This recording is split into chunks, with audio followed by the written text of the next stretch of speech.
Le doy la bienvenida a Mauricio Meshulam, profesor del Departamento de Estudios Internacionales en la Universidad Iberoamericana en la OEA. Mauricio, bienvenido. Muchas gracias por estar aquí. Muchas gracias por invitarme, por supuesto. Acompañarnos en este debut. Muchas gracias. Encantado, bienvenido. felicidades, mucho éxito. Gracias. Y le doy la bienvenida también a Pedro Cobo, investigador del Departamento de Estudios Generales del Instituto Tecnológico Autónomo de México, el ITAM. Pedro, bienvenido. Muchas gracias, Leonardo. Con nosotros. Gracias. Los padrinos esta noche, así es que pues lo único que puede venir de aquí en adelante es cosas buenas estando ustedes aquí. Ojalá, esperamos. Bueno, a ver, hacíamos ahí la introducción, están negociando, nos quedan, ¿qué? 2-3 horas para que se vence el alto al fuego. Aproximadamente, de acuerdo con lo estipulado, estaría venciendo en un par de horas aproximadamente. ¿Posibilidades de que encuentren algo o por lo menos de que puedan extender la tregua? Mira, hasta el momento de esta charla que estamos teniendo, se veía bastante complicado. Se está haciendo el esfuerzo, el último esfuerzo, por lograr, por lo pronto, extender el cese al fuego 3 días más para entonces empezar a mirar temas más de fondo. Ahí están, Pedro, las condiciones que exige cada parte. Además, hay que explicarle, y me parece importante que hicieran mención ustedes de esto para el auditorio. Los palestinos no es una unidad monolítica. No. Los palestinos están partidos, están divididos, hay un grupo más radical, más extremista, otros más mesurados. ¿Podemos explicar un poco? Hay varias facciones, pero en general hay 2 facciones. La de Hamas, que es la hermanos musulmanes de corte islamista, cuya fuerza está fundamentalmente en Gaza, y la OLP, que son muchos grupos, pero que fundamentalmente dominan en Cisjordania, y son más bien de corte laico, aunque hay también, aunque son musulmanes. Entonces, Hamas se ha ido radicalizando desde hace bastante tiempo. De hecho, cuando gana las elecciones, en el 2006, finalmente toma el poder. Hay una guerra civil con la OLP y prácticamente los expulsa. Mata a sus propios correligionarios, musulmanes y palestinos. Entonces, Gaza está tomada completamente por Hamas. No apenas hay influencia de la OLP. Entonces, a partir de ese momento, Hamas toma una postura muy fuerte contra Israel. Sus estatutos no reconocen el Estado de Israel, mientras que la OLP, ya desde que mandan cohetes y demás, pues en ese tira y afloja, Hamas lo que hace es presionar a Israel para que Israel ataque, y yo creo que Israel hace mal. Provoca, tú dirás, Provoca. es decir, el asesinato de estos 3 jóvenes, que es un poco el detonador de esta última oleada de violencia, ¿es un acto de provocación? Literalmente. O sea, la idea es provocar que Israel ataque. Jamás sabe que va a haber muchos muertos, lo cuenta, y es triste pensarlo así, pero así es. Y entonces la opinión internacional se va contra Israel. Eso no quiere decir que Israel actúe bien. Es que mira, es un conflicto de carácter asimétrico. Me refiero al conflicto Israel-Hamas, ¿no? En un conflicto asimétrico, el objetivo de la parte más pequeña no es de carácter militar, obviamente. Sí, no es la derrota militar. No. Una respuesta cada vez más masiva, generando una gran cantidad de pérdidas civiles muy lamentables, sin lugar a dudas. Arriba del 65% de las pérdidas son civiles. Sin duda. Y esto genera una narrativa automática, porque cuando tú vas a narrar al auditorio, vas a decir, hay 1,870 muertos de un lado y 60 de los cuales son 60 soldados y hay 4 civiles. ¿Sí me explico? Entonces, esto automáticamente genera en las audiencias y por lo tanto en los líderes políticos de todo el planeta una presión enorme en contra de Israel. Entonces, Israel empieza a aislarse diplomáticamente una y otra vez. Entonces, en este sentido, yo coincido con Pedro en que me parece que es un error caer en esta trampa, ¿no? Además, hay que tener en cuenta que esto es un conflicto de larguísimo plazo. Jamás, claro. Pero digo,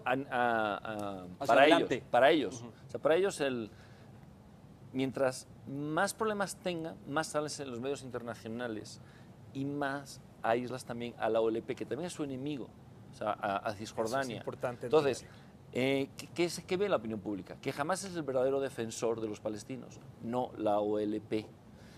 Y ahí unimos al tema internacional. Lo que están haciendo es marginar un poco a la OLP en presencia internacional. Es Porque decir, además es que demuestran además que los eficaces, los que sientan a Israel a negociar, en estos momentos está negociando Israel sentado en la mesa, es Hamas. ¿A través de qué medios? A través de la vía violenta, porque es la única forma como los israelíes entienden. Desacreditan un poco a la OLP en ese sentido y sus estrategias diplomáticas. Y de hecho, en las elecciones internas de Cisjordania, poco a poco Hamas tiene más fuerza. Cada vez. Si eso lo unes a los hermanos musulmanes en Egipto, al tema del apoyo de Irán a la cuestión del Sudán, también hay que tener en cuenta que jamás está recibiendo mucho apoyo de Sudán. De hecho, los cohetes llegan a través de Sudán, desde Irán hasta Sudán. Entonces, Hamas es el que focaliza las ayudas internacionales, en parte. Y captura todo eso. Y captura. Les voy a pedir ahora que hagamos en un momento más un poco el análisis geopolítico, porque en el mundo árabe están pasando muchas cosas, ¿no es cierto? Están los ISIS, estos nuevos, exacto, está este eterno conflicto entre sunitas y chiitas, etcétera. Ahora hablamos un poco de eso para darle pistas al auditorio, pero me interesa mucho decir esto. ¿Hay una crisis humanitaria en Gaza en concreto? ¿La hay? Es decir, estos reportes que vemos de hospitales, cadáveres de niños en refrigeradora, ¿eso es real? No, absolutamente. Hay que considerar que la enorme parte de la población en Gaza vive por debajo de las condiciones de pobreza.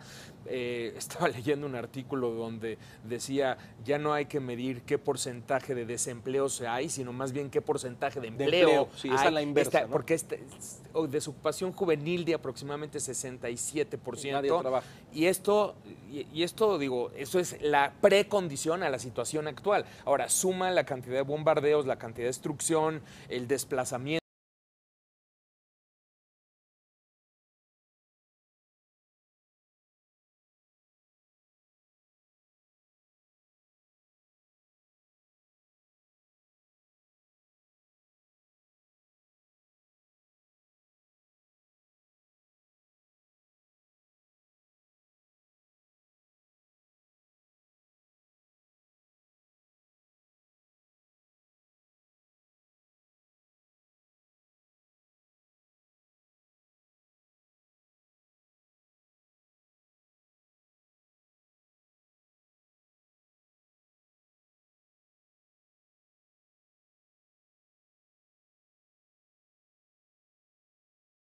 Argumento israelita de que, lo menciono claramente por la escuela de la ONU de hace unos días, ¿no? Y la reacción brutal de Ban Ki-moon y de la Unión Europea diciendo esto no puede ser, etcétera, cuando la ONU le pasa coordenadas al Estado de Israel y al ejército israelita para decirte, oye, no bombardees ahí porque ahí hay escuelas de la ONU y hay niños, y de todos modos han sido bombardeadas. El argumento de Israel es que usan eso como escudos humanos, es decir, Hamas y eso van y disparan desde esos puntos para que cuando venga el ataque destruya. ¿Eso es real o es una manipulación? A tu pregunta no podría responder, porque lo que nosotros podemos acceder, que son los medios de comunicación, la batalla mediática es de tal grado que a veces no sabes. No logras apercibirla. Que hay de cierto y que no hay de cierto. Pues esto es el argumento que ha utilizado Israel desde siempre. Utilizan escudos humanos. Sí, algunas veces utilizaron ambulancias, sin lugar a dudas, para llevar terroristas. Armamento, ajá, claro. Entonces, y en un par de ocasiones Naciones Unidas ya detectó la presencia de misiles dentro de escuelas. Eso ahora mismo, ¿no? Entonces eso también es cierto. Ahora, como y en hospitales, también encontraron morteros en hospitales, es decir... Ahora, si el 100% de los casos es ese... Claro, está... hoy, a este respecto que mencionas, Pedro, que me parece muy preciso, la BBC tiene un debate en Londres de si sus reporteros y su cobertura de enviados especiales en la zona han inclinado un poco la balanza o se han dejado... que es muy difícil. A mí me ha tocado hacer esas coberturas internacionales. Claro. Y cuando ves cadáveres de niños en la calle y ves... Te afectas. Mantener la distancia. Es muy difícil eso, ¿no? Es muy complicado. Sí. La geopolítica en el mundo árabe, un poco cómo pintan las cosas y cómo están los contrapesos. Bueno, pues ahora mismo pues sigue, Arabia Saudita lógicamente es un factor fundamental dentro del mundo sunita. Qatar le está haciendo un poco la lucha, Qatar es chiquito, ¿no? Egipto es uno de los grandes países, pero tiene toda esta crisis. Ese es un punto importante, Pedro. La caída y el desmoronamiento. Egipto jugó un papel de bisagra siempre, ¿no? Este régimen controlado por Hosni Mubarak, que dialogaba con Occidente y que tenía la posibilidad de ejercer como cierta autoridad moral sobre Yasser Arafat en su momento y la OLP, etcétera. Todos sabemos lo que pasó en Egipto, se desmoronó, se desrelajó eso. Quien cae en Egipto es un presidente de la hermandad musulmana. Y quien lo depone es el que está negociando ahora mismo con Hamas, que se considera a sí mismo parte de la hermandad musulmana. Sí. Sí, exactamente. Exactamente. Entonces, exacto, sí, ¿no? Es un factor Entonces es un factor que ha sido determinante en el retraso o en el estancamiento de las negociaciones del cese al fuego, por lo menos en su primera parte, porque se conforma en lo que va diciendo Pedro, por ejemplo, estos bandos, ¿no? Qatar es el principal financiero de Hamás y tienes a Turquía como un fuerte respaldo de Hamás y también de la hermandad musulmana en su momento. Entonces, Qatar y Turquía buscando aislar a Egipto. ¿Por qué a Egipto? Porque pues precisamente porque están del otro lado, musulmana. claro. Sí. Pronósticos, yo sé, no, nadie tiene una bola de cristal, ni pretendemos hacer ninguna, pero con los datos y con la información que tenemos, estamos en posibilidad de decir, a ver, ¿tendremos un alto al fuego prolongado? ¿Cuál es tu pronóstico, Mauricio?